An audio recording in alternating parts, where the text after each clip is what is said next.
do you ever feel that you don't belong in this world? Because most of the time, I feel that way. In fact, I feel this way almost 100% of the time. But before we get into that, here is today's costume, if you can call it that. We're going for a Hello Kitty theme, so we have the hair clip, lipstick, and the glasses, although I actually have to return these because I can't get my prescription put in them. Sorry. So, well, you might have watched my video where I talked about how exhausting it was to be human and many other things. And one thing I've noticed throughout my life is that I've always tried to find somewhere to belong. I know it sounds cliche, but please hear me out here. You know, when you struggle with autism as well as other things, it can be very difficult to find where you fit in. And I've noticed this in most of my life throughout the education system, with the exception of university, which was where I actually felt that I could be myself for a change. And it wasn't even just in the education system, it was also in my family life, in which I have had to play a role. And as you already know, I am sick and tired of playing a role to please other people around me. Now, of course, we have today's choice of drink.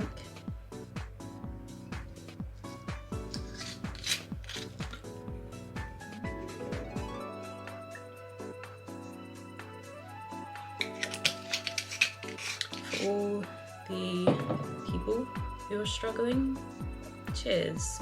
You can get through this. You can.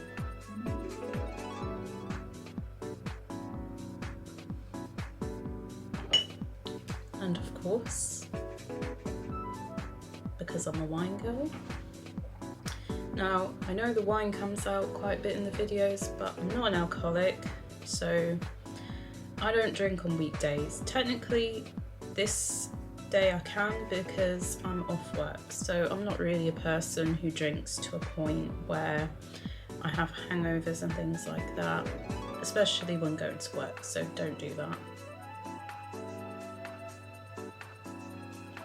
But going back to this video and today's topic, I've always noticed that I don't know how to explain it because I'm bad at explaining stuff, but I never really fit in anywhere, you know? So when I used to go to school, I always had a hard time making friends because I had different interests to other people around me. So I liked fairies, I used to be made fun of for that. And in secondary school, I was a huge fan of Vocaloid, I was a huge fan of K-pop. I mean, I listened to some of the music here and there, but not as much as I used to. And I think with secondary school in particular, because I attended an all-girls school, I noticed that it was even more difficult for me to make friends with people because I was pretty much a very quiet individual, so I never really caused trouble. I suppose I was just the stereotypical good student, if you will. And one thing I noticed looking back at my years of education is that a lot of people would take advantage of my kindness. So there were always certain girls in particular that I befriended who would pretty much use me for their own convenience. And this was something that I couldn't really figure out because I had a difficulty picking up social cues as quickly as my neurotypical counterparts. So, you know, I couldn't really tell if people were joking about something. And there were times where I pretty much had to change who I was in order to fit in. So back in the day, when I used to go to parents' evenings, primarily with my mum, the teachers would often say that I was a good student, but the main problem was that I was too quiet. and I had to learn to speak up more, and I had to learn to sort of mix with other people. And as much as I tried, I can never really find my place that much. Now, I did have genuine friends from my secondary school years, and one friend from my primary school years who I'm occasionally in touch with, but there were certain people in particular that I really thought were great friends when really they weren't. So, for example, and I briefly mentioned this in my first video in this series, I had an ex-friend that I knew for 10 plus years. So we went to the same secondary school, we knew each other I think from year 7, became really close from year 9 because I moved to her form class because there was a girl that used to bully me in my old form.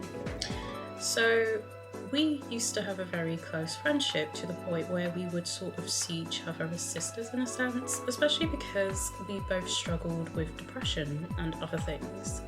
But then when this individual moved to the US back in 2015, I kind of noticed this sort of change. So they became more materialistic, and don't get me wrong, I am a materialistic person and I know that, but I think I'm more self-aware, I guess.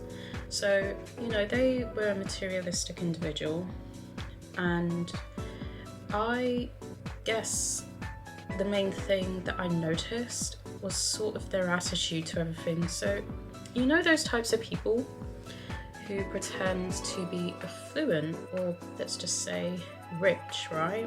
That was kind of the mentality she had when she moved to the US, because, you know, once she started getting into, let's just call it the fast life, that was kind of the moment when she really changed. And when we used to talk on the phone, there were times where I had to act like a therapist because she always had problems. And for me personally, I'm one of those people that always drops what I'm doing aside to care for others, because I think I've always been selfless, but sometimes I didn't notice that.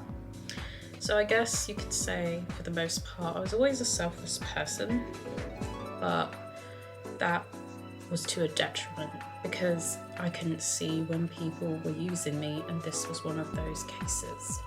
So every time this individual had an issue, I would always be there, but then when I had issues, they were never there. And one of the main instances where I really needed support was back in 2021 when my cousin was stabbed to death, unfortunately. And, you know, obviously there was a complete misunderstanding that happened between us, and I don't really want to get into too much details here, and that pretty much caused the friendship to deteriorate. And I think I got to a point where I sort of realised that this individual wasn't really a true friend to begin with, because during the time when I was going through bereavement issues, there were people I was friends with that I didn't even know for 10 years who actually had the decency to just ask me how I was doing and how my family was doing. And mind you, even now, it's very difficult to go through bereavement. I mean, this is the first time where I've ever experienced bereavement, in the sense that I'm experiencing grief for a person I care about, because if you've listened to my podcast or certain videos I've made, you will probably be aware that where extended family is concerned, besides a few individuals, I don't really have any contact because of how I was treated or how my parents have been treated. And there are certain behaviours, there are certain, let's just say, demonic energies, and of course, as I do these entries, I am going to be bringing up this term a lot more, especially because I've been more in tune with, let's just say, spiritual connection. So you have people that radiate these energies, and it is a detriment to my physical, emotional, and mental well-being. Therefore, I've had to cut them off. But the point I'm explaining is, you know, this is a crucial time where I needed support, and I didn't get it. And I think when this friendship came to an end, it was very difficult because I'm not used to having to do things like this. But then I realised that I don't need a person like that in my life. I don't need somebody who is going to use me for their convenience, because now I'm at a point where I do cut off many people. It's not to say I want to be a social recluse, it's just that I don't really want negative energy in my life anymore. Because when you're being let down so many times, you're almost feeling like a broken record, because you get used to it again and again and again. And you just think, when is this ending? Because sometimes with life, it's like you're on a hamster wheel going through the motions. And I don't want to go through the motions. I want to look for positive things in the future. Things that I want to do in my life, whether it's a certain goal I've set. Like, I don't know, launching an Etsy store, which is something I plan to do in the new year. But back to the topic, there are times where I feel like I've never belonged in this world. And even now, considering certain things I've seen in the last few years, I really feel that I'm in an alternate dimension and I want to go home. I want to, let's just say, get this, which is my crystal ball with my angel number on it, because I do believe crystal balls are meant to predict certain things that go on in the world. I want to get my crystal ball, rub it, or just go into my mirror and go home, because this whole thing that we're in right now, this is not my true home. My true home is somewhere else, and I'm not really sure if a lot of you feel this way. Maybe this is a neurodivergent thing, because I guess since I have autism, there is always that part of me that feels like I'm an alien, but in the body of a human being. So I am human, but because my brain works differently from my neurotypical counterparts, I feel artificial. So, think of, I don't know, Haiji Mibu from Doraku Tenshi, and if you don't know the game, please have a look. But think of Haiji Mibu from Doraku Tenshi, right? You're this artificial human being like Haiji. There's probably going to be a picture somewhere for reference, because of course. And you've been made to be this genetic super soldier or something. That's what I feel like sometimes when I'm in this presence. And I don't know about you, but I do believe reincarnation exists. I mean, as a child, I think when I was about 11 or 12, right, I used to believe I would be reincarnated as a porcupine. I don't know why, but looking back at this whole thing now, being in my mid to late 20s, it makes sense, because porcupines retreat by sort of, cocooning. I don't know if that's the term, but they retreat by going into their shell.